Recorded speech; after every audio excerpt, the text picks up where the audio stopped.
Chapter 26. Hope. Having cancelled his classes for the rest of the day, the professor messaged Evan with an urgent request to join him in the cryonics lab. Then he rushed Rosa from the train down into the laboratory. As fast as he could, he hooked her up to the miniature life support machine and checked her carefully. She was dead. But there was no time to mourn. He had to act quickly if he wanted to preserve her body and brain for any future hope of life. Certain of her condition, he took her into the cryonics lab and began administering medications and antifreeze to cool her body as quickly as possible. Cryonics research had not yet discovered an effective way to restore a human back to life, but keeping Rosa frozen until an effective way was found was the only hope he had. Evan came rushing into the lighted lab and began helping. They had performed this procedure before on a few miniaturized animals that had died, in preparation for such an emergency. In silence, they focused on the necessary important steps until the tiny body was fully prepared. Finally, the professor placed Rosa inside the special sleeping bag, donned protective gloves, and lowered her into the vat of liquid nitrogen. Sadly, he turned to Evan and they embraced. With their arms around each other, they mourned the loss of their first mature tiny in a world where suffering was to be completely minimized. A death in paradise? Jack questioned, as tears rolled down his cheeks. Killed when they were just having fun? Oh, why did I put that bump on the hill? What happened, Jax? Evan begged, knowing nothing of the circumstances and having restrained himself from asking until now. The professor told him the whole tragic story. Evan was very distraught as tears ran down his face. Poor little Rosa, he cried. She's so young to lose her life in a freak accident. How could this happen? He grimaced. And the tinies witnessed all this? Satalors, they saw it all, Jax lamented, shaking his head. Who knows how they'll deal with this trauma? How do we tell them that Rosa is dead? Even Louis is hopeful that I can fix her up and send her back in. Many things were going through Evan's mind. The questions that Jax was asking were deep and difficult. He wasn't sure how to answer, but there was one thing he thought they should do. I think we should ban go-karting on the hill, he said. Thought of that, Jax Lemans replied dismally. But if we discontinue go-karting, we'll have to stop them from swimming in the lake. They are both equally dangerous. That would take away a lot of their fun. It would, he sighed heavily. But I do agree that losing one life is a tragedy. Regretfully, Evan said, We should have made the fun hill smaller. Perhaps, the professor fretted, or I shouldn't have added the bump. We simply wanted everyone to enjoy our world and develop their skills. But adding exciting adventures increases the risk of danger and sadness. The greater the excitement, the greater the potential for disaster, Evan agreed. Professor's phone rang. Louis was making a video call. Picking it up, the sad look on Louis's face was terribly distressing to both scientists. Is there any hope for Rosa? Was his first question. Agonized, the professor replied, Unfortunately, she is dead. Louis's face fell and he breathed heavily. I can't believe this has happened, he confessed. We are all in a lot of shock. This is the first time we have seen one of us die, and we're all trying to understand what it means. It is a terrible tragedy, the professor agreed as tears welled up in his eyes once again. We are in shock as well. Can you remake Rosa? Louis begged. One of the boys mentioned that if you gave Rosa life the first time, surely you can give her life again. Evan looked over at the professor curiously. He felt this was the time to admit that they couldn't give life. They could only rework a life that was already in existence. Rubbing his face with his hands, the professor hesitated. I've done everything I can, he assured Louis.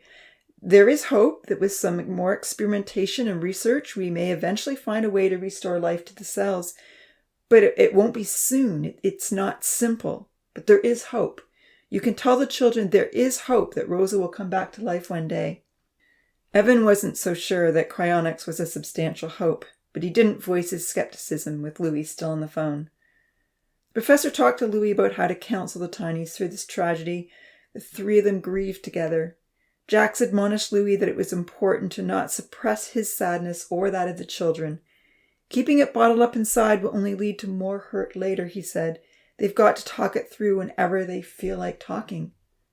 When the professor had finished his conversation and put down his phone, Evan murmured, "I'll be more convinced of the merits of cryonics when they actually bring someone back to life." I know, the professor agreed thoughtfully, but it's all we can offer for now, and it may prove viable at some point in the future.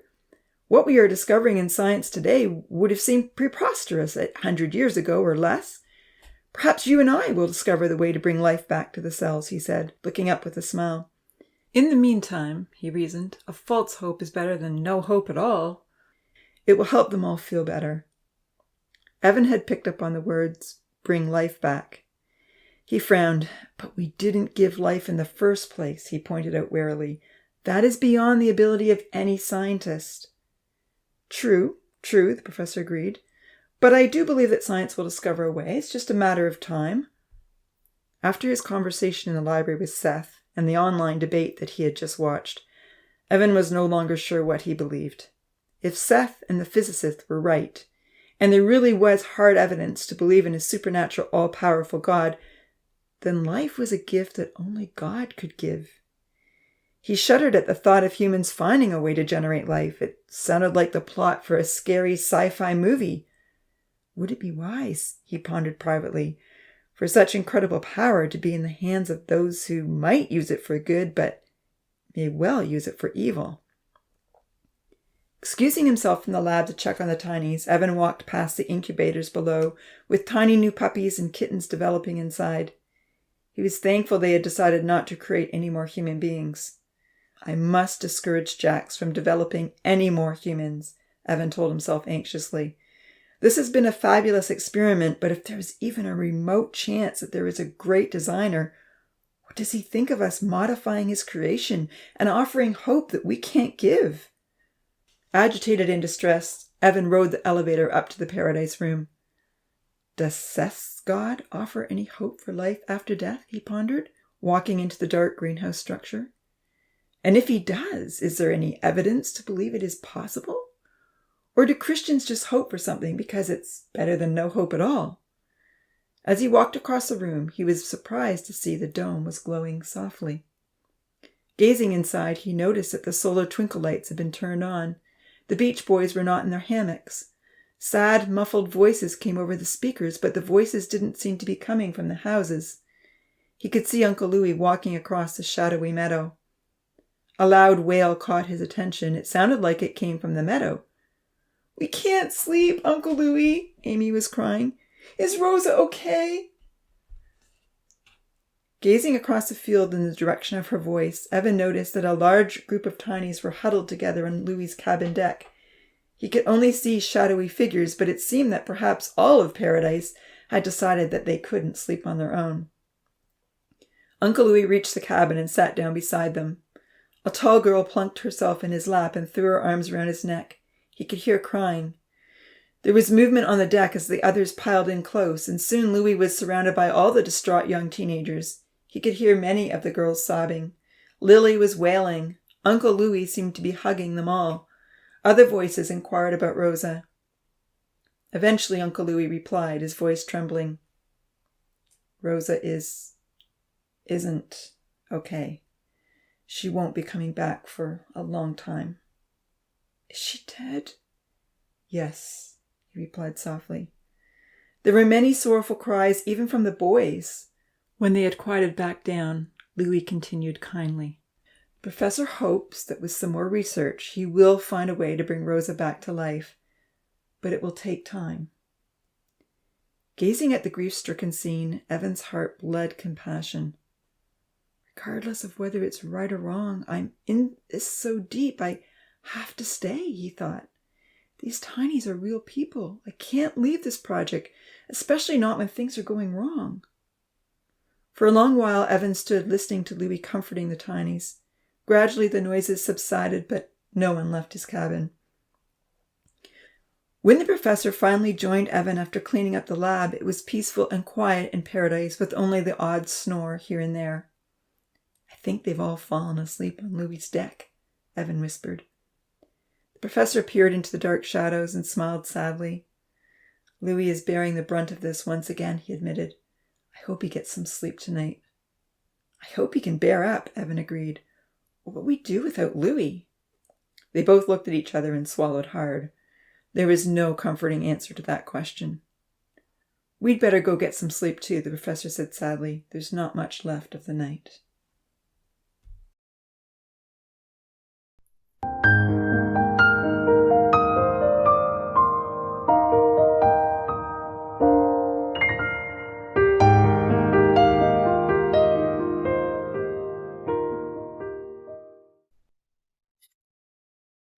Chapter 27. Grieving. That night, the professor lay awake for ages, trying to think of something special he could send in to comfort the tinies. Finally, it came to him at 3 a.m. Satisfied, he drifted off to sleep. He woke up 4 hours later and headed back to the rainforest biome. Taking the drop floor entrance, he strode quickly to the greenhouse and picked up a newly germinated rose. It wasn't much more than a seedling with only 5 leaves.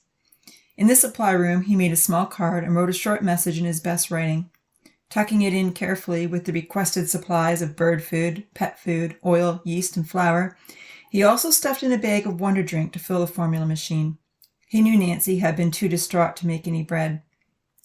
Sending the train in, he walked down the long corridor and through the elevator entrances to the Paradise Room. Evan was already there, peering inside. They nodded to one another. The tinies had also woken early, having had a restless night on the uncomfortable deck. Evan and the professor could see some of the young men were bringing big rocks from Mining Hill. With the widest carry carts, Odin, Ponzi, and Vahid were leading the group, pushing their loads along the stone road. All the other tinies stood by the school. Together the two scientists watched quietly as the young teens reached the schoolhouse and took out the stones to build a large pillar, equidistant between the school and the shoreline. Then all the tinies stood in a circle around it with their arms around each other. Zahir led the group in a goodbye song to Rosa, a simple, heartfelt lament that he must have composed during the night. Evan noticed that Amy didn't sing. Instead, she looked down at the ground the whole time, obviously trying to choke back sobs. She was in tears when he finished. "Rosa is dead because of me," she burst out crying. "I went too fast. I hit the bump. It's all my fault." "Me too," Georgia wailed, coming over to put her arms around Amy. "I rolled on top of her over and over." Damien came over as well. "Well, I pushed her up the hill," he admitted with deep distress, putting his arms around the two sorrowful young ladies. "I should have told her that if she couldn't climb, then she couldn't ride." Kenzie lamented, "I shouldn't have asked to go from the top." For a few moments, Uncle Louis let them all comfort each other. He knew how important it was to show empathy and help the group heal. Finally, he gently asked, "Did anyone intend to hurt Rosa?" "No, not at all," Amy protested tearfully. "I was upset by her complaining, but I never planned to hurt her." "Did you plan to roll on her?" Uncle Louis asked Georgia. "No, I couldn't stop myself." Uncle Louis looked at Damien. "I was just trying to help her out," he said. Kenzie didn't wait for a look. "I just wanted more fun." "I believe you all," Uncle Louis told them. "What happened on that hill was an accident. It wasn't planned by anyone. It was a mistake, a mishap. Certainly a tragedy, but it wasn't intentional. Sometimes bad things happen by accident. We can't blame ourselves as though we planned to hurt her. Rosa made a choice to go down the hill just like you all did," he continued. "Life will be full of choices, and sometimes our choices may have disastrous consequences, and there will be no one to blame." "Well, we can blame the professor for the dumb bump on the hill," Odin burst out sorrowfully with uncharacteristic emotion. "Yeah, why was there a bump?" Ponzi agreed.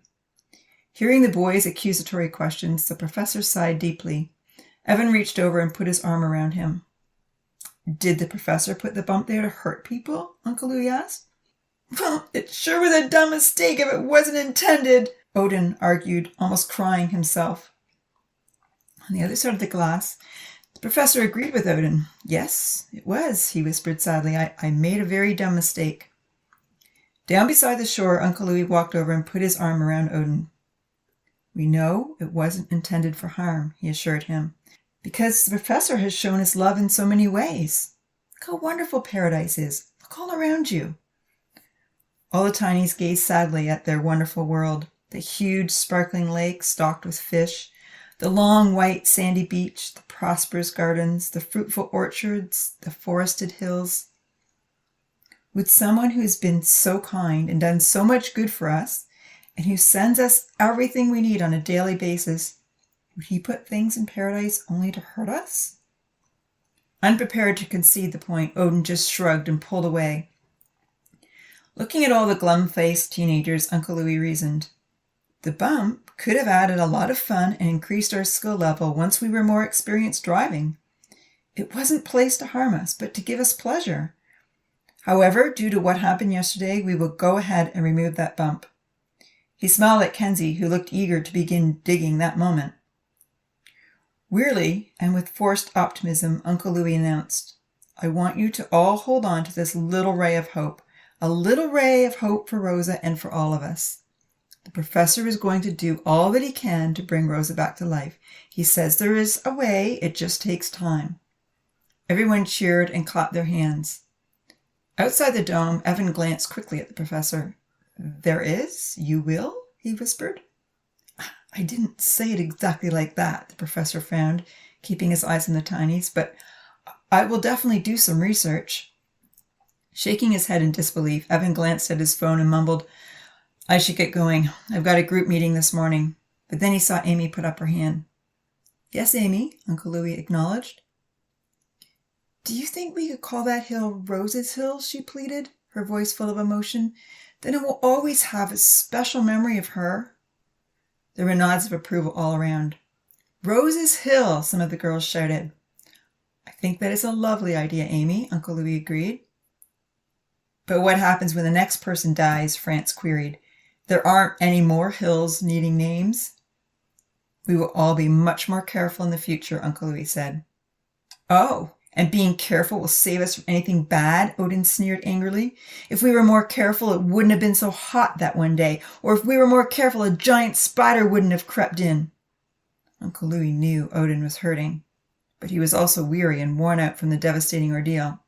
Nothing he had said or done seemed to help Odin, and Uncle Louis felt he might respond angrily himself. The train came in, he replied bluntly. Let's see what gifts we were sent today. Zahir stood up and replied directly to Odin. Being careful will help a great deal, he argued. If we're careful to wash our hands, we won't get sick. If we're careful when we use sharp knives and saws, we won't hurt ourselves or others. If we're careful to listen to the advice Uncle Louis gives us, we can avoid situations that he knows could cause harm. He knows more than us. We have to do our part to keep paradise safe. Odin retorted fiercely. Oh yeah, well, being careful wouldn't have saved the girls from the spider, would it? You would have been too careful to help out. You likely would have run off and hid in the store. There were a few snickers among the beach boys. Not wanting to pursue an argument, Zahir turned away. Ponzi called out, Come on, Odin, let's go see if there's any food in the store. I'm starving. The mention of food sent many of the tinies hurrying towards the store. They had missed dinner the night before, and no one had made breakfast that morning. Still reeling from Odin's taunt, Zahir looked around for his dog, who was following a rabbit trail in the forest. Freddo hadn't eaten breakfast either. He called for him and waited for his dog to come. Uncle Louis walked over and put his arm around the young lad's shoulders. Thank you, Zahir, he said with relief. Thanks for speaking up. Zahir nodded. His dark skin was quite flushed. I believe you, Uncle Louis, he said. And I believe the professor will remake Rosa. We'll see her again, likely soon. On the other side of the glass, Evan turned to the professor with alarm. Hey, I didn't say when, the professor whispered. Evan just shook his head. Looking down at Zahir with deep affection, Jax remarked, What a special young man Zahir is becoming. He has real leadership potential. Let him have a little hope to hold on to. Again, Evan turned to leave. I sent in some wonder drink, the professor told his assistant as most of the tinies ran toward the store, and a note and gift. Evan's phone was vibrating with messages, but he left it in his pocket and stayed to see what would happen next. Kenzie reached the train first and discovered the special note. He opened it, skimmed through the message, and called out in astonishment, It's a card from the professor. Everyone hurried forward to see what the card would say.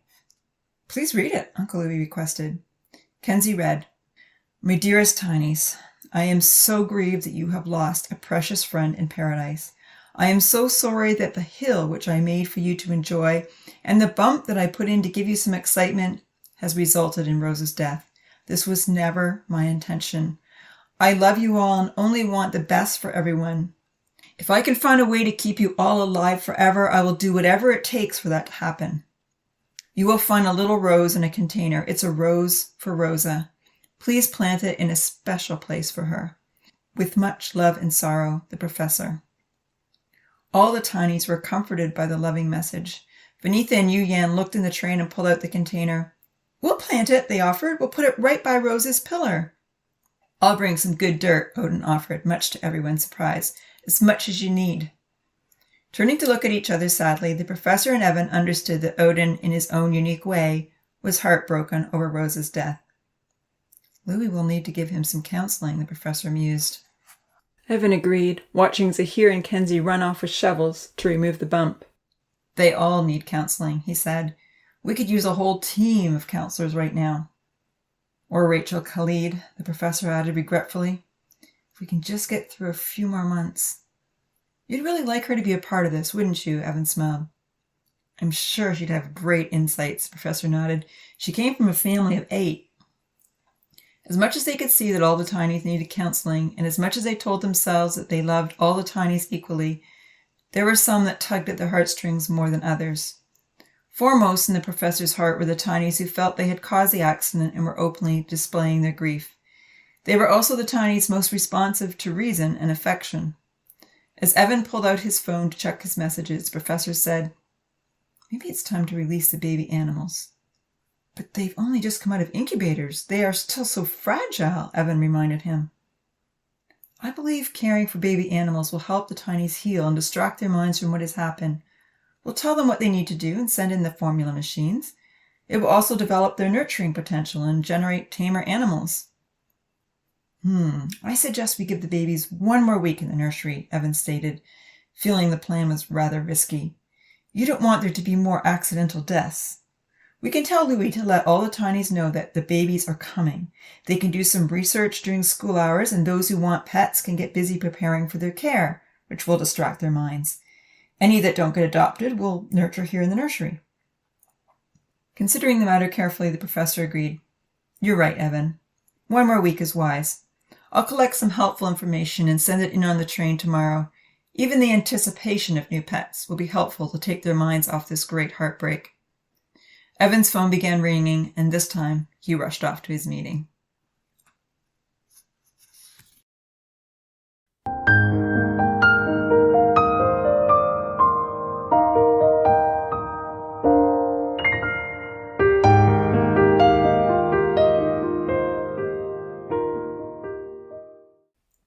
Chapter 28. A Ping. Amy and Georgia were ecstatic when Uncle Louis told them about the new adoption plans. Babies? They blurted out happily, hugging each other on the school stairs. Who gets them? Charlie wanted to know. You can sign up right here, Uncle Louis said, holding up a piece of paper. These baby animals are so little that they will require a couple weeks of intensive care. You'll need to feed them every 2 or 3 hours, change their bedding, give them lots of love. Don't sign up unless you're prepared to dedicate yourself to the task. Almost every young lady rushed to the sign-up sheet. Lima and Franz had no interest. Odin and Ponzi were still asleep in bed, but the other guys were eager to be involved. While many of the young teens signed up for puppies or kittens, Charlie and Vahid wanted a calf and were willing to look after 40 more chickens for the farm. Eggs were an important commodity in paradise. Kenzie was eager to look after the lambs. Zahir chose the squirrels, Nancy picked rabbits, and Amy, Georgia, and Lily wanted pet birds. What kind of a bird? Damien asked as they left school that day to trade for lunch at the store. A lorikeet, Amy said. They are so pretty. I'm hoping it will want to sit on my shoulder. Cool, he replied. I'm getting a puppy, a golden puppy. I hope it will be just like Zahir's. The rest of that week, school focused on animal care and training. Charlie brought Maxie to all the lessons, and Zahir brought Fredo. Nancy would have liked her cat to join in, but Ripple kept returning to the forest. She preferred to spend her time stalking the squirrels. Cats aren't nearly as cooperative as dogs, Nancy had to concede. Uncle Louis was feeling quite tired that week, as almost every night a number of tinies would come to his cabin unable to sleep. Sitting with them in the dark on his couch, talking through the accident and the images they struggled to forget, was helpful counseling, but it was only a benefit for those who sought it out. Odin and a few of the others didn't seek help, and Uncle Louis was too weary to impose it upon them. Often the tinies would go back to their homes, but Amy, Georgia, Yuyan, and Lily often fell asleep cuddled up to him on the couch. Uncle Louis didn't sleep so well sitting up. With all the ongoing drama at night, it was helpful that the morning classes were on the easy topic of pet care and handling. He taught them how to train an animal to come when it was called, to praise it for good behavior, and let it know when it had misbehaved. They practiced on Charlie and Zahir's dogs. Time after time, Freddo responded much more quickly than Maxie. Freddo loved attention and would do anything for a little praise and tasty treats, especially Nancy's bread. Maxie was very distracted by smells and noises and not nearly so eager to please. On the last day of animal care classes, the Beach Boys invited everyone to come watch their first surfing show. They rushed off right after school was over to set up with Georgia and Kenzie. All the others followed Zahir and Vahid to wash their hands by the outhouse, and then they went to the store to trade for lunch. Lunch was a surprise. "Look, it's a little kitty," Vanitha cried out with delight, coming out of the store with her bread roll. Sure enough, Nancy had made the bread rolls look like a kitten face, pinching the dough to look like pointed ears with bits of fruit embedded for eyes and grass for whiskers. "That's so dumb," Ponzi complained when he and Odin showed up yawning.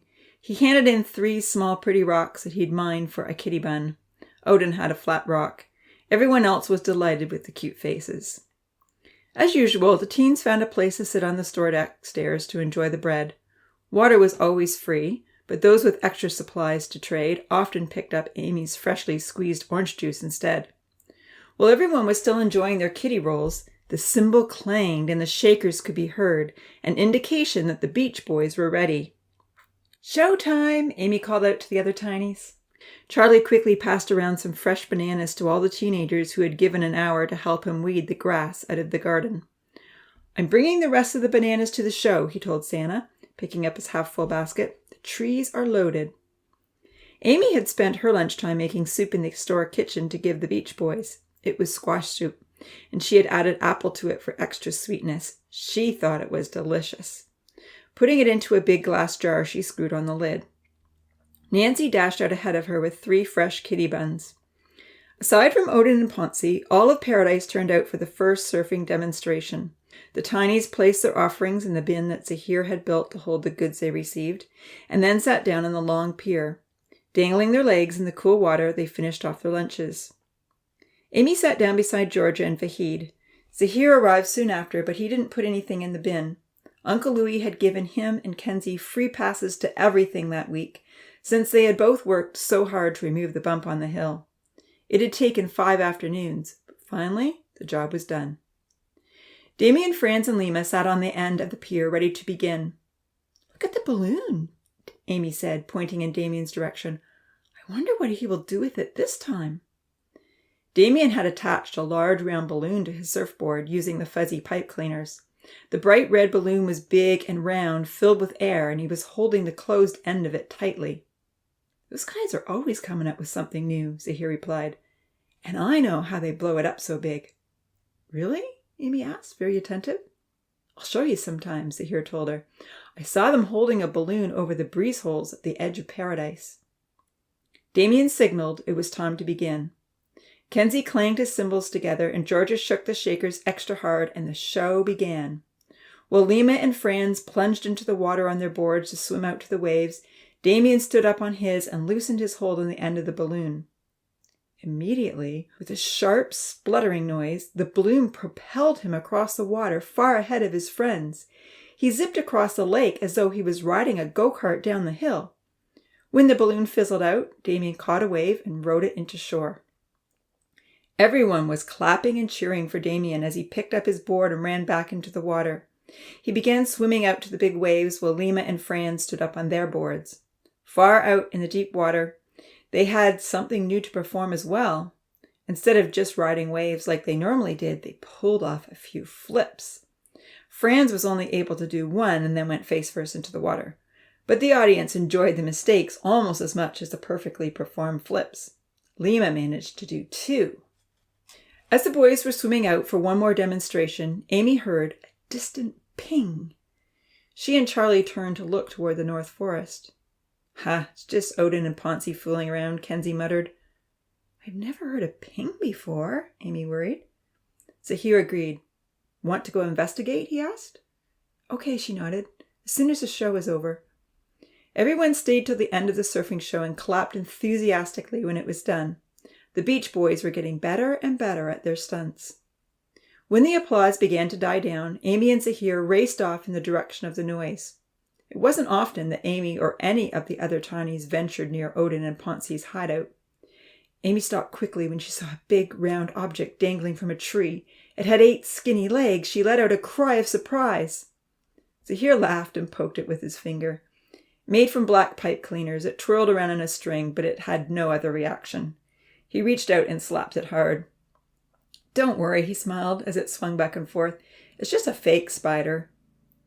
They could hear Odin and Ponzi discussing how to make the pebbles shoot further. Zahir ran through the woods and Amy followed him slowly, trying to avoid other black, dangling creatures. Fake or not, they were creepy looking. "What are you guys up to?" she heard Zahir ask. "Did you hear that last one?" Odin laughed. "That was our best yet." Amy caught up to Zahir. "Did you hit something?" she questioned the gloating experimenters. "Maybe," Ponzi chuckled. "If we did, it was something up there." He pointed in a sideways, upward fashion. Amy looked at the pot the young teens were using. They had given Vanitha rocks for her garden in exchange for a custom-ordered pot. The large clay jar in front of Ponzi was very wide at the bottom with only a small opening at the top. Ponzi was holding a lid on the jar. Zahir tried to get closer to see what exactly the guys were blasting into the air, but Odin stopped him. "Top secret stuff going on here," he said. "No one is allowed to see what we're doing." "Does Uncle Louis know about this?" Amy asked. "He's the one that taught us about chemical combinations," Ponzi smirked, his brown face glowing. "We're just doing our own science experiments. The professor keeps sending in the supplies." "Now get yourselves somewhere else," Odin demanded. "This is private property." Paradise doesn't have private property," Zahir reminded him. "Well, I do," Odin told him. "We don't want to endanger anyone else," Ponzi piped up with a comical grin. "We're doing some testing here and it could be dangerous to other tinies. It stings if it gets on your skin." He spoke firmly. "So we're going to have to ask you to leave before we let the next one off." "Uncle Louis needs to know about this," Amy frowned. "See if I care," Odin taunted. Zahir took Amy's hand and pulled her away with him. No sooner were they out of the trees when they heard laughter and another ping. Turning around quickly, Amy whispered to Zahir, "Let's go see if something fell." Running back into the woods, they scoured the ground for unusual objects, keeping a safe distance away from Odin and Ponzi's worksite. As they diligently searched the forest for anything that might explain the noise, they could hear Odin and Ponzi boasting about their experiments. "Those pebbles were great," Odin said. "We are definitely hitting something," Ponzi agreed.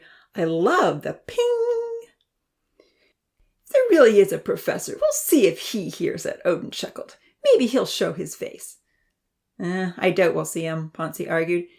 "Evan maybe, but not the professor." "Let's try and do one more before Louis comes to shut us down," Odin urged. "Got to do as much damage as we can while we still have a chance. If we do something big, the professor will have to come and fix it." "Heh," Ponzi snickered. "Then we'll see if he's real or not." He held up a handful of stones. "We have 5 more pebbles. Want to put in 3 at once?" "Nah, let's do all 5. Louis will be here any minute." With a look of alarm, Amy glanced up at Zahir. He looked back with concern. "Let's go," he mouthed. Trying to escape from the forest without a noise, Amy and Zahir slid under the trees and hightailed it toward Uncle Louis's house. They hoped Uncle Louis would be there. Banging on the door of his single-story wooden house, they soon determined no one was home. They raced to the store. but Nancy and Milan didn't know where he was and were busy preparing spinach and tomato quiche for everyone's dinner that night. Following the stone road down to the lake, they came across Charlie, Santa, and Kenzie, who were working in the garden picking fruit, but no one had seen Uncle Louis. They checked the beach without success. They even checked the outhouse. Finally, Amy suggested climbing Rainbow Hill where they could see all around. Uncle Louis was coming down the pathway as they ran up. "You both look worried," he observed. "Is everything okay?" "Have you heard the pings?" Amy asked. "They're coming from the North Forest." "No," he said, frowning. "Are Odin and Ponzi at it again?" Amy nodded frantically. "They are planning to do another one with 5 pebbles this time," Zahir relayed. 5 pebbles? Is that what they're using? Without another word, Uncle Louis started running toward the forest. Amy and Zahir followed. "They want to do damage," Amy called out as they dashed down the hill and across the meadow. "I heard them say that. They want to see if the professor will come and fix it." "This is serious," Uncle Louis said. "We have to stop them." As the 3 of them came around Rose's Hill, they heard a succession of pings. "They are hitting something for sure," Uncle Louis stated angrily. "What are they thinking?" Marching into the woods, Uncle Louis met the boys as they were quickly closing up their jars of supplies. "Do you have any idea of what you're doing?" he confronted them angrily. No one had ever seen Uncle Louis so angry before. "We're just experimenting," Odin said proudly. Suddenly, Amy spotted a pebble lying nearby. She picked it up. "With these?" she asked. "We want to see just how far we can shoot the pebbles," Ponzi smiled.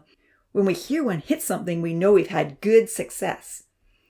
Uncle Louis was furious, but he didn't want to say or do anything that might betray the professor's ideals for paradise. He decided he needed time to think and confer with the professor. "Both of you are coming with me," he fumed. "I'm not sure what to do with either of you, but for now you have lost your freedom. You will be kept under my supervision." As they walked out of the forest, Uncle Louis wasn't sure how he would keep an eye on the reckless young men and manage to get to the control cave to talk to the professor, but somehow he knew he was going to have to pull it off. Rain began falling from the sky. Generally, rain only fell at night, and there was a strange, muffled beeping sound that echoed in the distance. All of them looked up in surprise. Uncle Louis had never heard the noise before, but at the moment, his attention was fully on the troublemakers. "Zahir," Uncle Louis said, turning to him with a red face, "can you please gather all those supplies and take them back to the store? Tell Nancy she is not allowed to trade these chemicals for anything or to anyone unless she asks my permission first." Then he added sharply, "Have them locked away in a secret place." Amy and Zahir exchanged anxious glances as they ran to get carry carts to transport the supplies. They knew the situation must be serious for Uncle Louis to take away freedom and lock up supplies.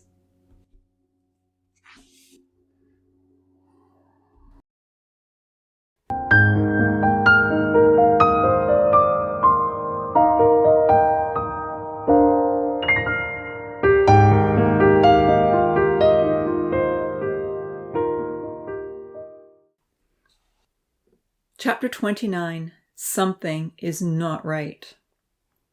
Uncle Louis kept the troublemakers busy for the next hour until the sun went down.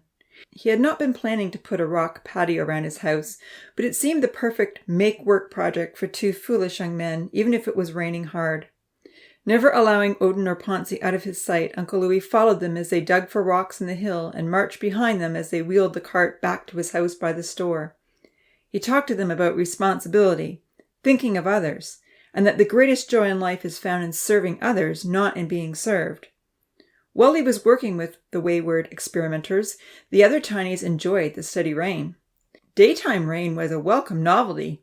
Cascading Mountain was sending down a fabulous waterfall, and many had discovered that if they put their boats in the river, right near the falls, they could get a fast ride to the lake. It was a little bit dangerous, as they had to duck down to get under the bridge, but it was fun.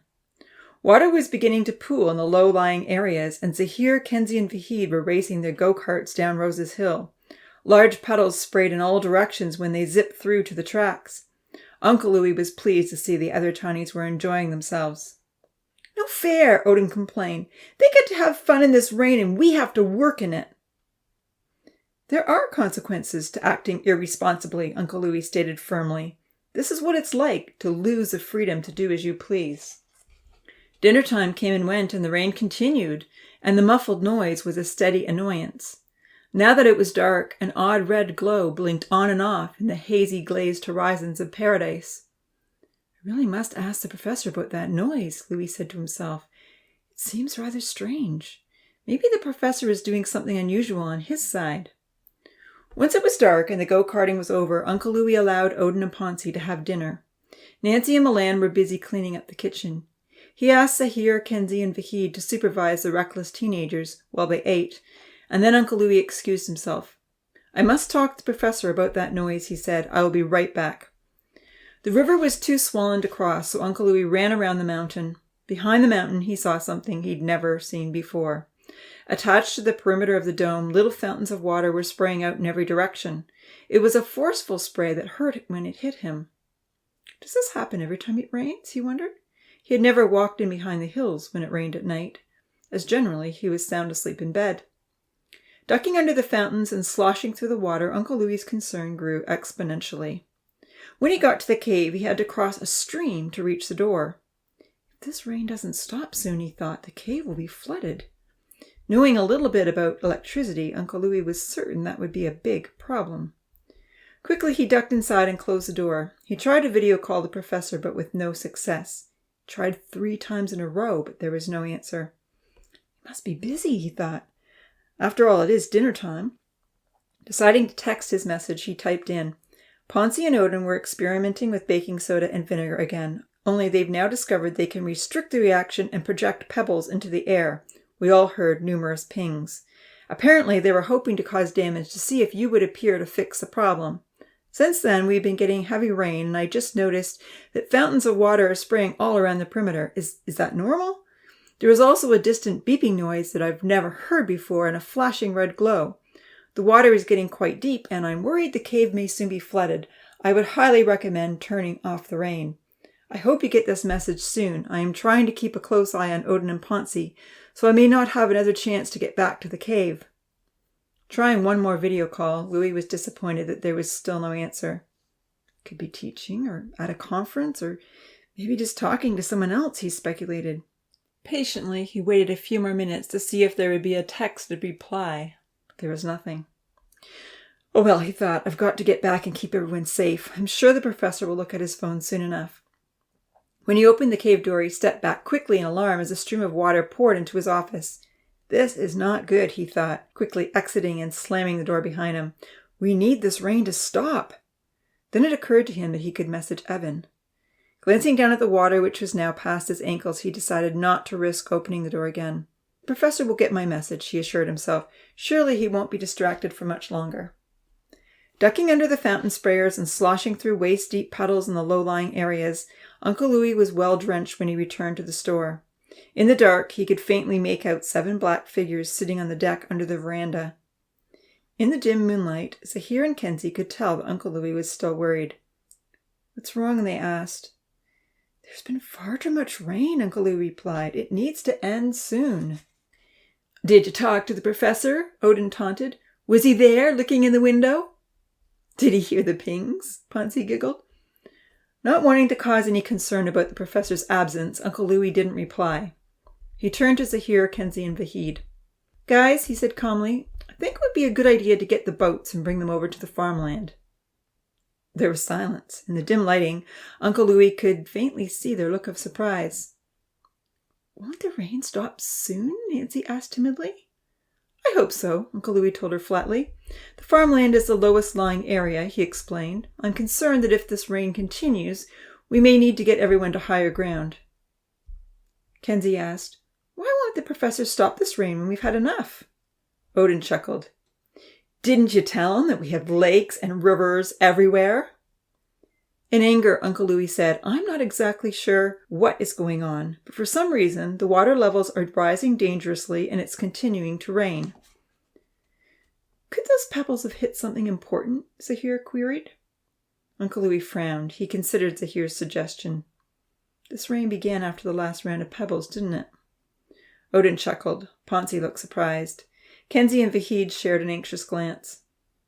"Round of pebbles?" Nancy echoed. "Did you cause this, Odin?" Certainly didn't mean to, Odin waffled. I don't know how to make it rain. Standing on the deck, Uncle Louis turned and looked towards the swollen, raging river that was overflowing the gardens and running to the lake. The water was creeping up the small hill on which the store stood and had surrounded his cabin completely. He could still faintly hear the steady, annoying beeping sound. He wondered how many tinies were already asleep in bed. I think we may have an emergency, he announced fearfully. I'm going to need all your help to keep everyone safe. Zahir and Kenzie jumped to their feet. What can we do? They asked. Taking charge, Uncle Louis planned their strategy. You both run in behind Cascading Mountain and find your way to Rainbow Hill, he told them. Turn on the twinkle lights. Being able to see will be of great assistance to everyone. Then make sure everyone is awake on the hill. Tell the girls to stay safe where they are. Run down to the lake and make sure all the beach boys are accounted for. Grab all the boats. We need at least 3 or 4 of you to bring the boats over to the farmland. We've got to get the animals and everyone in the low areas up on top of Mining Hill. Dashing off, Kenzie and Zahir plowed through the water that was creeping up the small hill. They headed toward the backside of Cascading Mountain. Should I go as well? Vahid offered. You come with me, Uncle Louis told him. The rest of us will get over to the farmlands and begin the evacuation. But I'm so tired, Odin complained, stretching on the deck. This is bedtime. You wanted to cause damage, Uncle Louis reminded him angrily, and you were hoping someone else would fix things up. Well, Odin, tonight you will be helping minimize the damage. You are coming with me. I'll find Ripple, Nancy cried out, jumping to her feet. Milan leapt to his as well. Get the cat, Uncle Louis nodded, and meet us on Mining Hill. Ponzi stood up. How will we get over there? He asked anxiously. I can't swim. Odin was still lying on the deck. Odin, get up now, Uncle Louis yelled loudly, or you won't eat all day or the next. Odin slowly sat up and looked around. With mounting fear, he moaned, We could all drown. I don't know how to swim either. Shaking his head, Uncle Louis realized that he should have insisted that all the tinies learn to swim, regardless of whether or not they enjoyed the lake. Watching the water rise and the river rage, he wished he had made the effort to become a confident swimmer himself. We won't be crossing the river, he assured Odin and Ponzi. We can make it to the farmland, he encouraged. It's not that far away. There was no time for hesitancy, and Vahid was already plunging in. Stepping into the standing water, Uncle Louis was relieved to find it was only up to his chest. Come on, you can walk across, he begged. We have to do this quickly. Taking hold of the reluctant teen's hands, Uncle Louis dragged them across to the other side. Oh, wake up the guys, Vahid called back as he headed to the farmhouse. Thanks, Uncle Louis yelled back. We'll get the girls. Once they had crossed the deep troughs of water, they ran up the gentle slope to the girls' home. In the distance, Uncle Louis could hear Vahid calling out to all the farmers. Brownie the cow was moving. The sheep were bleating pitifully, and even the hens were cackling in distress. Uncle Louis led Odin and Ponzi to the door of the orchard girls' home. They knocked loudly and yelled out their names. Vanitha came to the window. What's the matter? She asked sleepily. We're being flooded, Uncle Louis called out. Everyone needs to get up on top of Mining Hill, and we need to fetch the animals. Vanitha ran around waking up her friends. In a few moments, the girls came running out, dressed and yawning. Why isn't the professor turning off the rain? Tina inquired. Something has gone wrong, Uncle Louis informed her. For now, we just need to get everyone to safety. Hopefully the rain will stop soon. Sometimes the professor really doesn't know what's going on, does he? Odin smirked. Remember when we all had to sit in the lake because it got too hot? Yeah, Ponzi agreed. That took forever to fix. The girls looked over in distress. They remembered the hot day. What if he doesn't notice till the morning? Yu Yan called out. Vanitha's large eyes opened wider. We could all drown, she cried out in dismay. Yu Yan burst into tears. We have high hills, Uncle Louis assured the girls, reaching out to give them hugs. It would take days of rain before the hills would be covered. Yet he wasn't entirely sure how long it would take. The water was rising fast.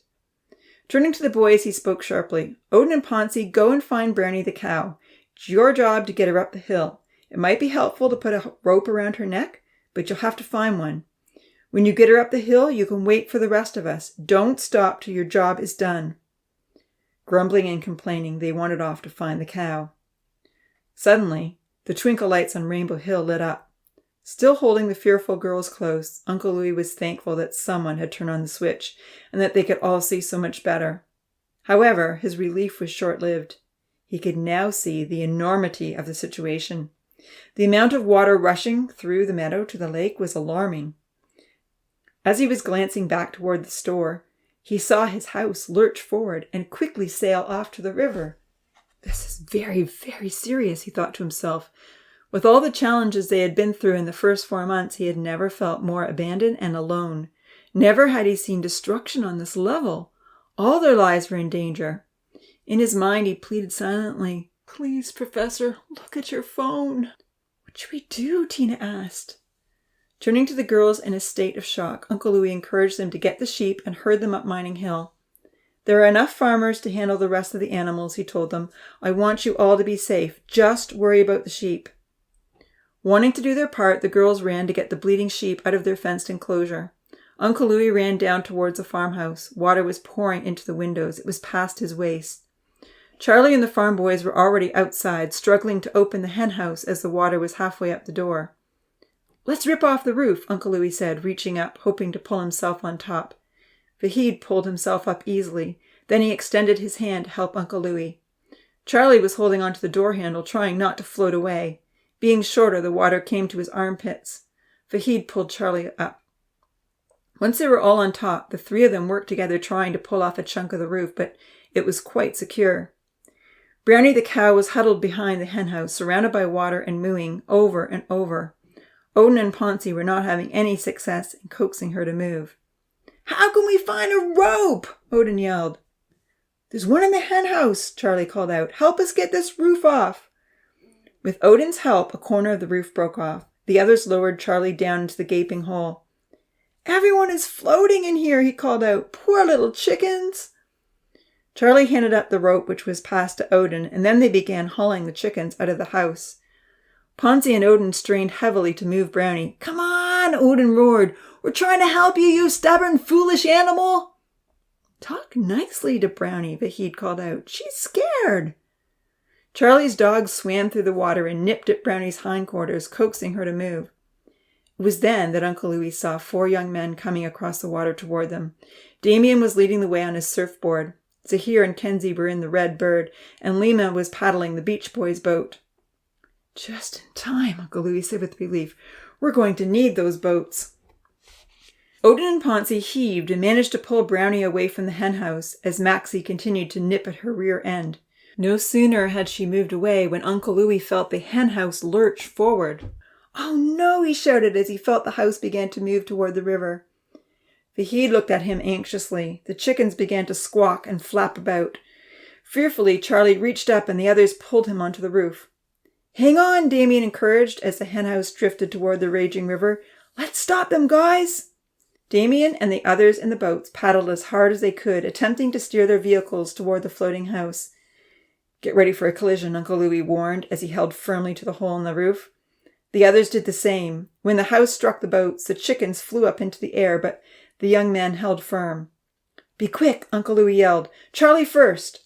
Charlie grabbed a chicken and Vahid lowered him into Zahir's boat.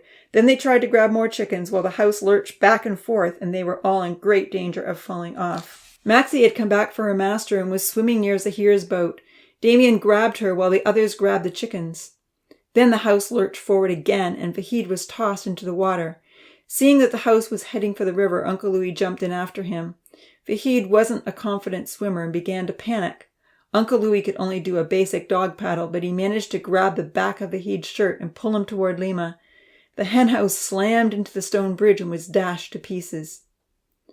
Rowing hard against the currents with both arms, Lima wasn't able to extend a hand to help anyone get on board. There was a desperate look on his face as he tried to keep his boat near the swimmers. Zahir and Kenzie were rowing hard to get their passengers to the hill. Damien was struggling to hold on to Maxie and move his surfboard forward. Maxie wanted to be with her master. With all his might, Uncle Louis dragged Vahid toward the boat. He was fearful that Lima would give up rowing and be swept to the lake. The bridge was now a dangerous obstacle that no one wanted to hit. Desperate to get out of the water, Vahid reached out for the boat. He caught the edge and pulled hard. Uncle Louis grabbed the boat as well. Both of them dragged themselves on board. There was no time to catch their breath. Lima needed help. Vahid grabbed the spare building board and began to paddle. Slowly, ever so slowly, they moved forward. Suddenly, Maxie plunged into the water to swim to Charlie. However, the current had become too strong, and the little dog was immediately pulled in the opposite direction. "Come back, Maxie!" Damien yelled, paddling wildly with his arms to fight the raging water and race after the dog. The others watched in horror as the current overpowered Damien. Losing the fight, he and Maxie were quickly drawn toward the river and the dangerous bridge.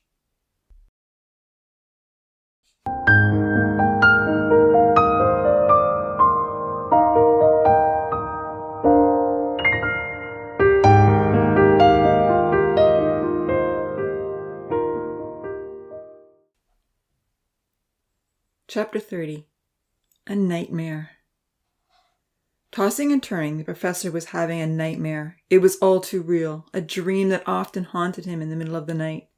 He was watching planes take off into the sky. He saw the aircraft taxi down the runway and get ready for takeoff. His pregnant wife, Wendy, was on board. She was heading out to visit her family in Newfoundland. The jet engines roared. Then the plane whirred down the runway and rose smoothly into the air. With a smile, he waved in the parking lot, even though he knew that his wife couldn't see him. He stood gazing upward, and then there was an explosion. Fire and thick black smoke belched out from the jet engine. The plane was thrown off course, nosediving toward the highway below. He heard screams from people nearby, brakes screeching on the road, crashes, more explosions, and then the blackest cloud rose silently into the air. Sweating, his heart pounding and breathing quickly, the professor sat up calling, "Wendy! Wendy!" But he wasn't at the airport. He wasn't even in his bed. He was alone in his living room, sitting upright on the couch. Jumping to his feet, he turned on a light and walked around the room, making sure he was fully awake. "Sa allures, will I never stop having this nightmare?" he asked himself. He didn't want the dream to reoccur. He looked for his phone, hoping there might be some messages that would provide a distraction. It wasn't on the coffee table. Mystified, he checked the couch, even lifting the cushions to see if it had slipped in behind. It wasn't there. "What have I done with my phone?" he fretted. Running over to the hall where his lab coat hung on the stand, he was greatly relieved to find the phone in his right coat pocket. "Whew," he said, "I can't be without this." He touched the side button, but it didn't turn on. He tried a few more times before he realized his phone was dead. "Oh la la," he exclaimed, and then he thought over his usage. "I guess I had a few video calls yesterday with the relatives, and there was that cryonics article I was trying to read. Maybe I just need a new battery. It's been running out far too fast lately." Walking into his bedroom, he plugged his phone into the charger. It took a few seconds before the battery icon showed up. It was at 0%. "This'll take a while," he muttered, coming into the kitchen for a snack. Finding some potato chips, he sat down and turned on his TV. There wasn't much on at 3 a.m. of December 26th, but he scanned through the options.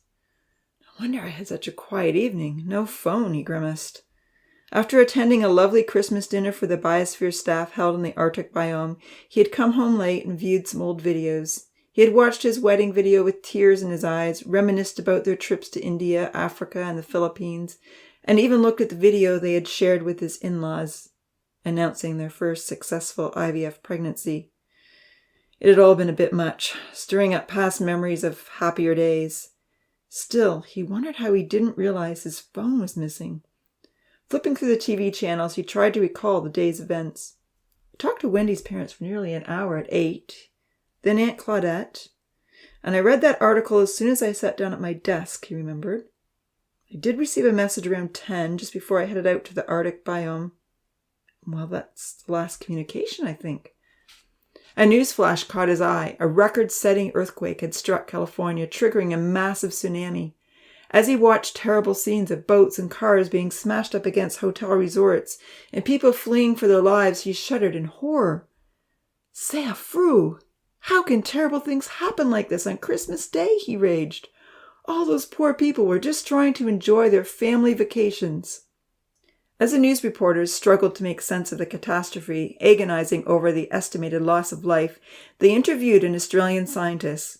Professor Lemans was surprised when the expert attempted to portray plate tectonics as an essential element of a living planet, regulating the temperatures on Earth and moderating levels of carbon dioxide. As the scientist delved into the life-sustaining benefits of subduction, the professor shook his head angrily.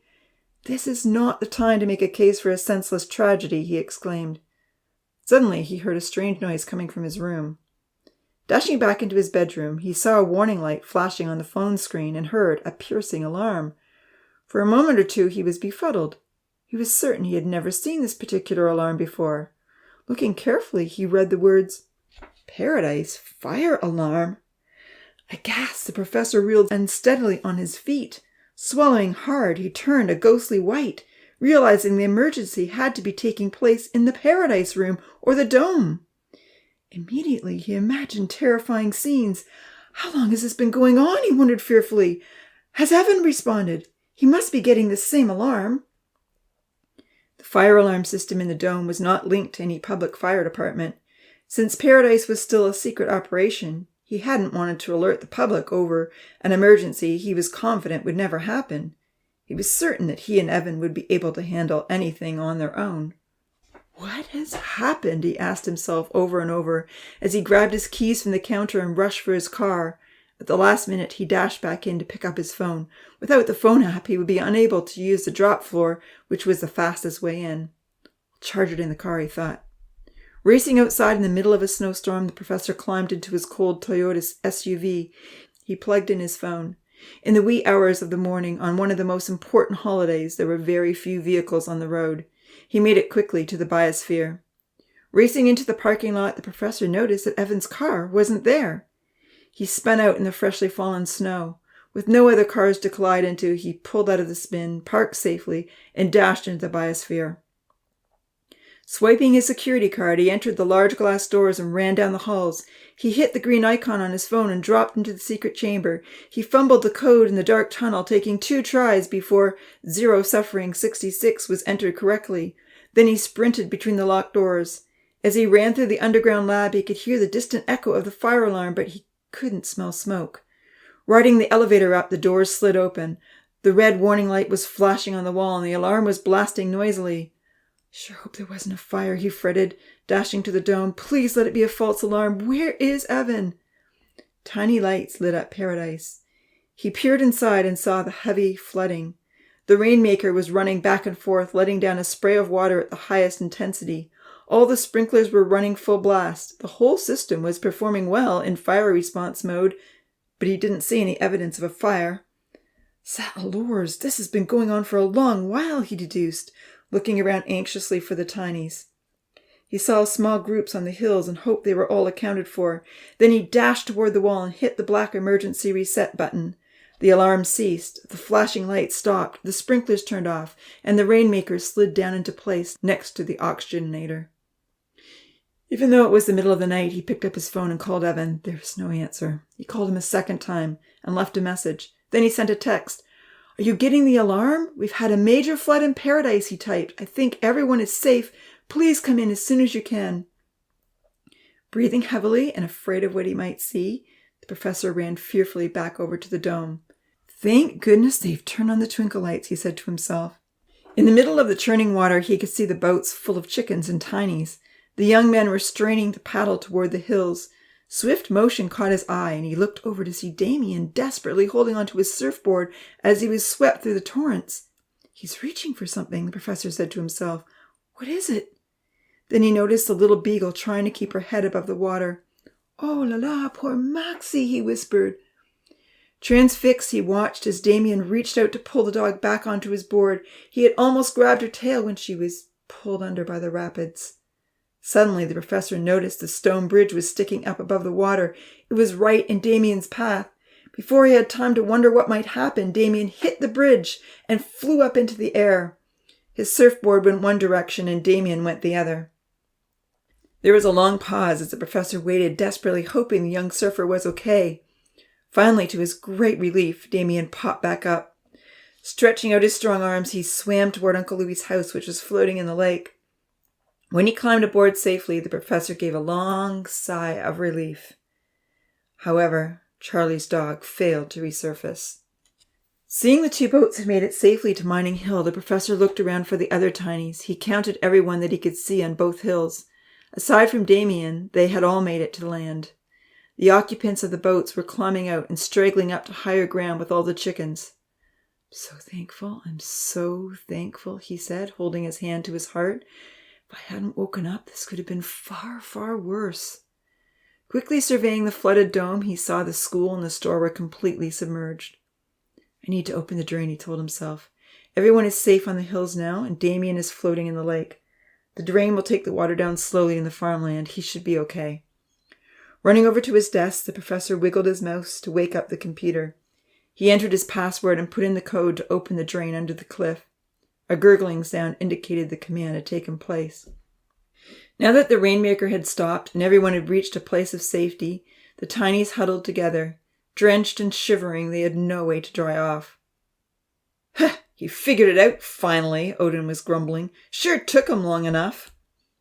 The professor was pleased to hear Uncle Louis's response. "Your foolishness started this, Odin. I don't know what you guys hit, but you damaged something. We could have lost lives tonight. Don't ever assume that you will be saved out of every reckless action that you take. I don't want to hear anything but thankfulness from you." "They hit something?" the professor pondered. With dismay, he realized that Louis must have told him about it. Taking his phone out of his pocket, he checked his messages. Sure enough, a descriptive text had come through around 6:30 in the evening. "Oh la la, that was almost 10 hours ago," he calculated. Clapping his hand to his forehead, he berated himself for being so distracted. Evan came rushing through the door, just as the professor had finished reading the message. The young man's face was filled with dread. "Everyone is alive," the professor assured him in a hushed tone. "Thanks for coming right away." Peering into the dome, Evan was horrified. "It's a complete flood," he whispered harshly. "This is terrible. They could have been killed. What happened?" Relaying Louis's message, Jax told him, "Apparently, Ponce and Odin were experimenting with the baking soda and vinegar. They discovered how to project pebbles into the air and were hoping to cause some damage." "What fools!" Evan breathed angrily. "Why would they ever want to damage the world?" "Apparently, they wanted to see what I would do." Shaking his head, Evan was in shock. "I'm guessing they must have hit a sensor and caused it to malfunction," the professor deduced softly. "Something caused the sensor to set off the fire alarm system." "But you would have heard the alarm," Evan questioned, trying to put all the details together. "And I should have. My phone was on vibrate. I was at a party. Anyway, no excuses. I can't believe I missed it." The professor admitted his own neglect of the phone and the quiet evening he had enjoyed after the staff dinner. Evan listened in disbelief as the professor recalled the details, keeping his voice low. "We failed them tonight," he confessed bitterly. "Even though we were both linked into our fail-proof system, we let them down." "We're so human," Evan agonized, covering his face with his hands. "I'm thankful I'm not in charge of the world." Tossing his arms up in the air, he whispered loudly, "Paradise is an enormous responsibility." "Everyone is still alive," the professor reminded him. Turning his attention to the tinies, Evan counted those he could see. "There are 13 shivering tinies on Mining Hill," he remarked anxiously. "One tiny is floating on debris in the lake. Where are the others?" The professor looked in. Rainbow Hill was deserted. "Well, they were all standing on the clearing when I came in," he mused softly. "I suppose if I lived on the hill, I'd be very tempted to get out of my wet clothes and go back to bed." "I wish we could drop in some blankets on Mining Hill," Evan whispered. There were no houses on Mining Hill. "I could turn up the heat," the professor suggested, running over to his desk to fiddle with the controls. Making his way around to the west side, Evan suddenly pointed to the lake.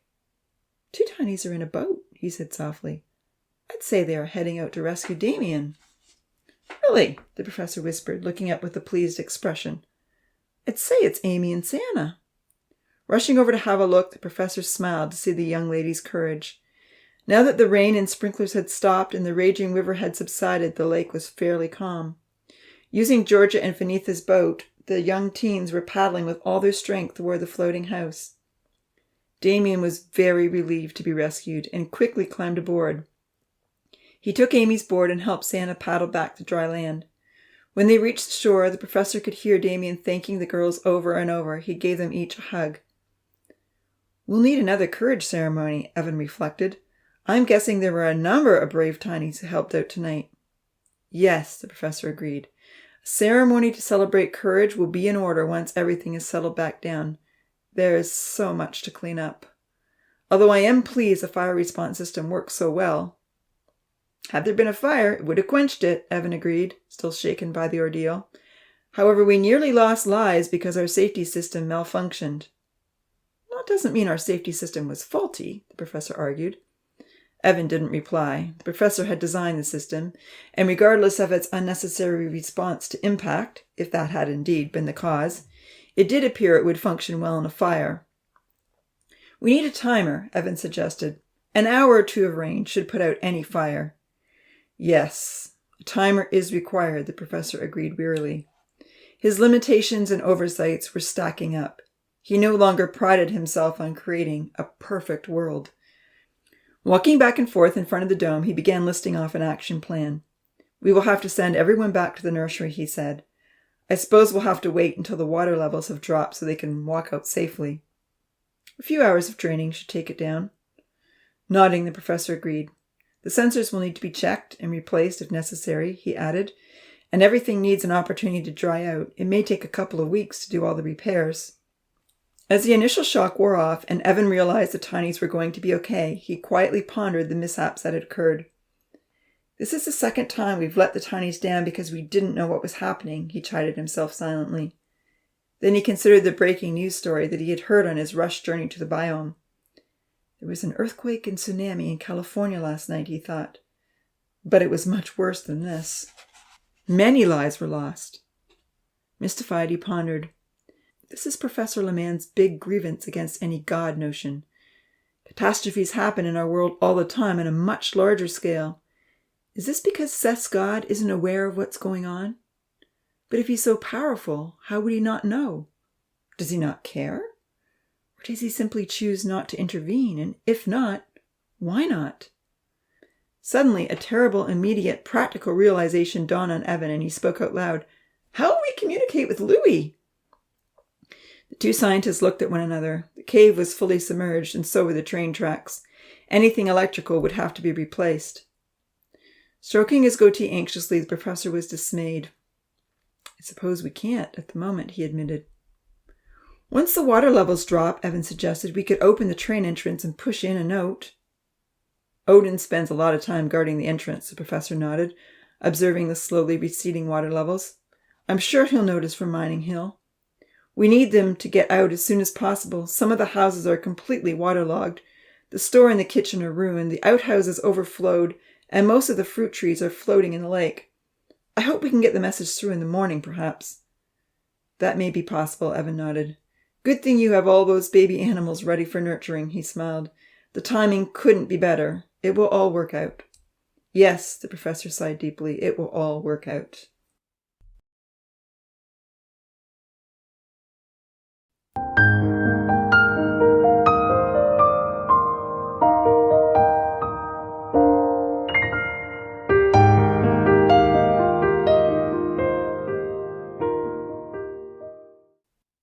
Chapter 31. Leaving Paradise. Amy wearily pulled on the rope that she and Damien had placed around the deer's head. Georgia was pulling on the other. The two deer had always lived furtively in the forest and weren't used to close contact, never mind ropes. Come on, she begged the frightened animals. We have to leave Paradise. I'll take the ropes, Damien offered. You girls try and coax them from behind. All the tinies were distraught, even the animals. After the dangerous flood they had survived, Ponzi had woken up everyone in the morning, saying they had to leave Paradise.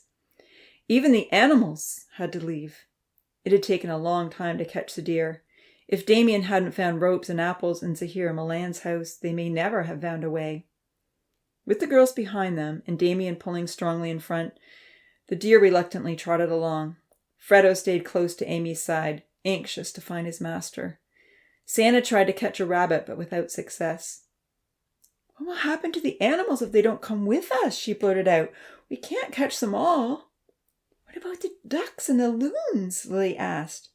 No one really knew what to say. What would happen if we just decided to stay? Dia moaned. I don't see why any of us have to leave, Damien muttered. We can fix things up.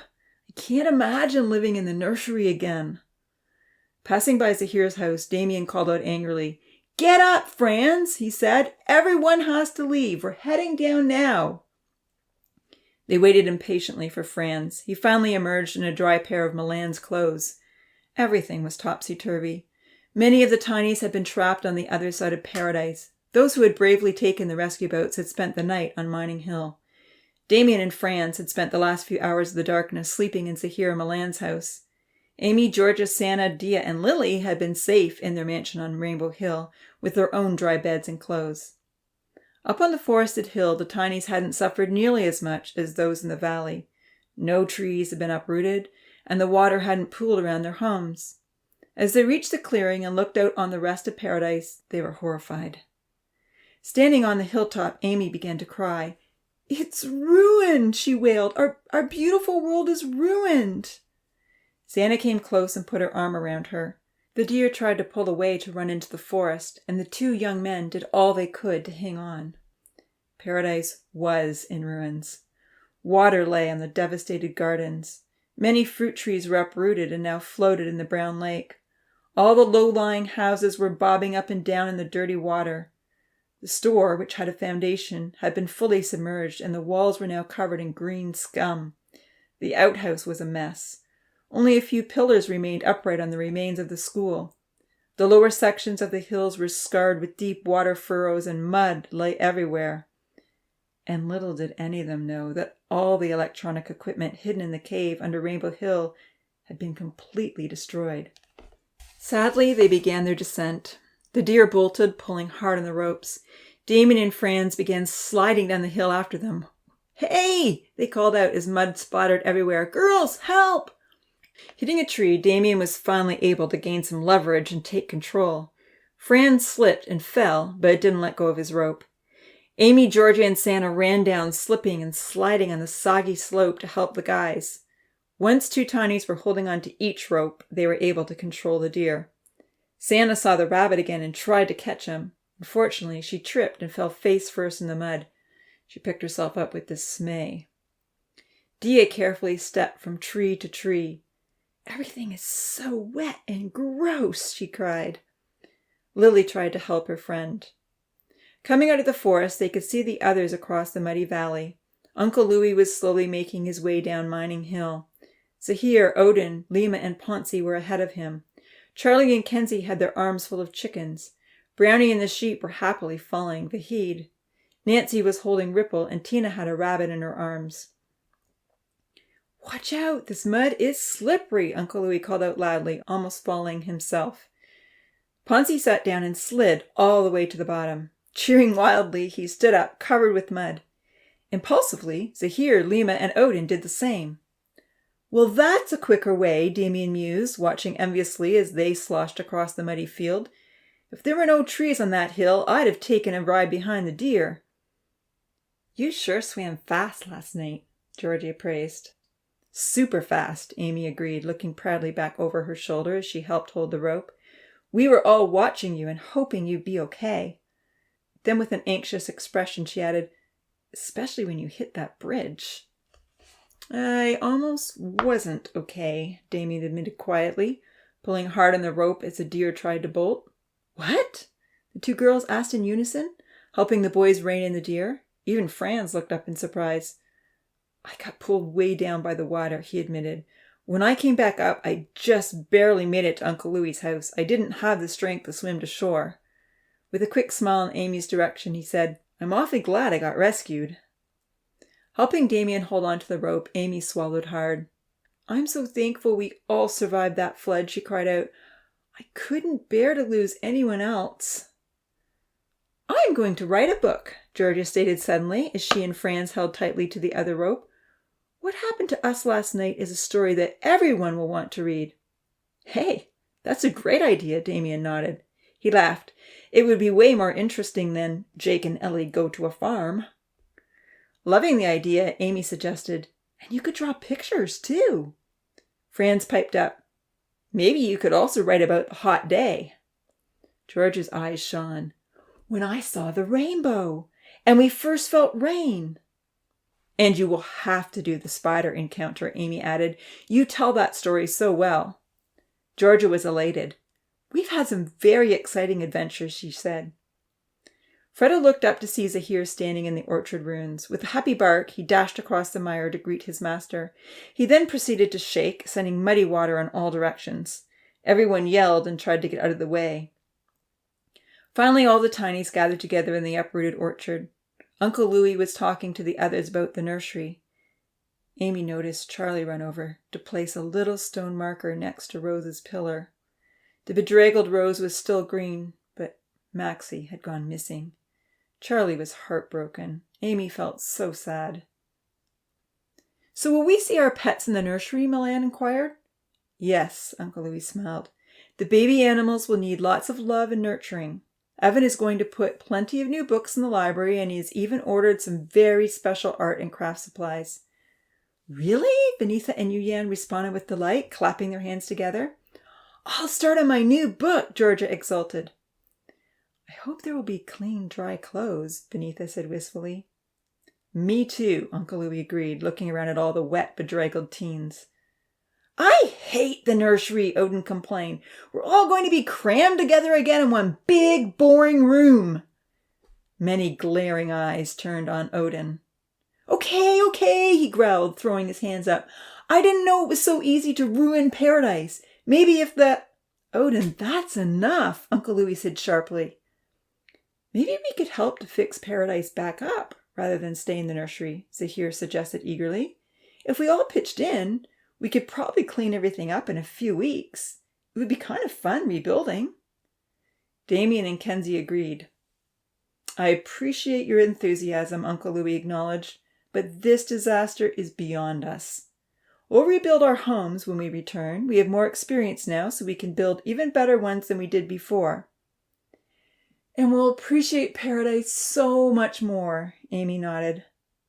Hard to believe that a tiny pebble can create this much damage, Odin grumbled. Or maybe the professor just needs to pay better attention to what's going on, if he's even real. Ponzi placed his hands on his hips and looked up with narrowed eyes. He didn't know what was happening, did he? Evan didn't either, Odin smirked. Turning around in the devastated orchard, Uncle Louis faced the challengers. The cow mooed, the chickens cackled, and Freddo was rolling in the low-lying water. All the wet, weary tinies were looking toward him, and many eyes were full of fear.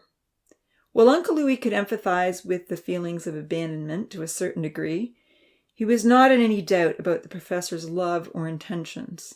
He was very loyal to the big, kind scientists he spoke to regularly on the smartphone.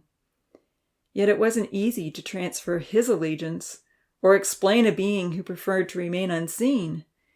He was well aware that his relationship had developed through continual interactions over the last 4 years, while the rest of the tinies had never met the mastermind of paradise.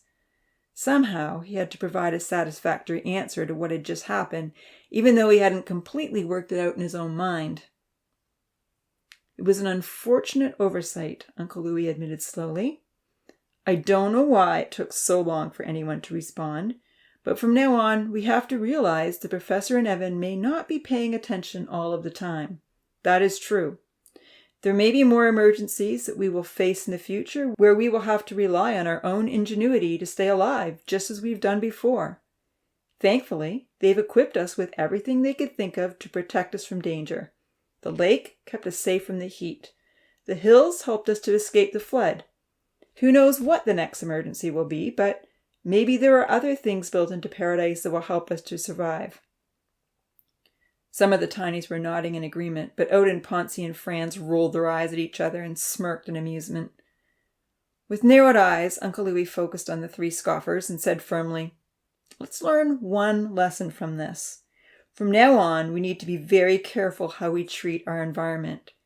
Carefulness may not protect us from every emergency, but it will avoid some. Odin kicked a muddy apple. So are you saying we can't do any more experimenting? He grumbled. Zahir frowned. You intended to cause damage, he argued. Why don't you experiment and find a way to make things better? Do you think you're Uncle Louis II? Odin retorted, but no one laughed. Despite his exhaustion, Uncle Louis mustered what strength he could, put on a brave face. "We're going to look on the positive side," he replied. "We've survived this flood. We haven't been left to clean the mess up all on our own. We have an important work to do, looking after the next group of animal babies. We will keep busy in the nursery and the time will go fast. When we return with all our new pets, paradise will be ready for us to enjoy once again." Most of the tinies cheered. When the tunnel doors opened, the farm boys led the way through the hall and toward the ramp, herding the animals ahead of them. Amy hung back, intending to be last in line. She turned for a final look at the marred ruins of paradise where they had been so happy for over 4 months. "I love you, dear little home," she sang wistfully, looking up at her forested hill. "No matter where I roam, no matter how long we're away, I'll be coming back someday. You'll be green with a pretty view. Rainbows will rise over you, and when I see you again." Another voice joined hers, a deeper, richer voice. "Oh no, just how lucky I am." Turning around abruptly, she saw Zahir standing behind her. "Good ending," she said with a tearful smile. Zahir held out his mighty hand and she took it gratefully. "It won't be long," he assured her. "Come on, let's go see our new pets."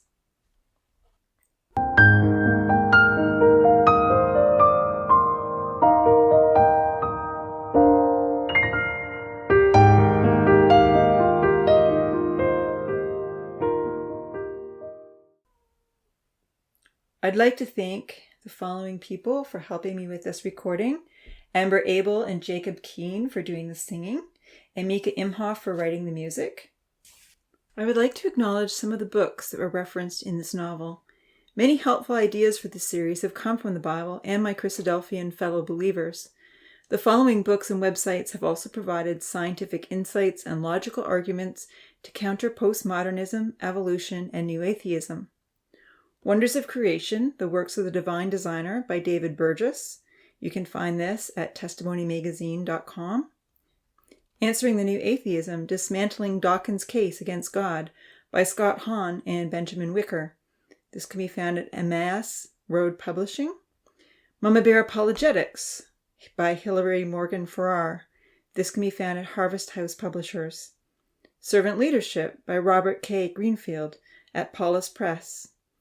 Creation Ministries International. Many good articles by Dr. Robert Carter and others can be found at creation.com. Change Us Not God, Bible Meditations on the Death of Jesus by John Launchbury. This can be found at wcfoundations.org. If you would like to order The Enormous Tiny Experiment and see all the maps and pictures, you can order both this and Pain in Paradise on Amazon.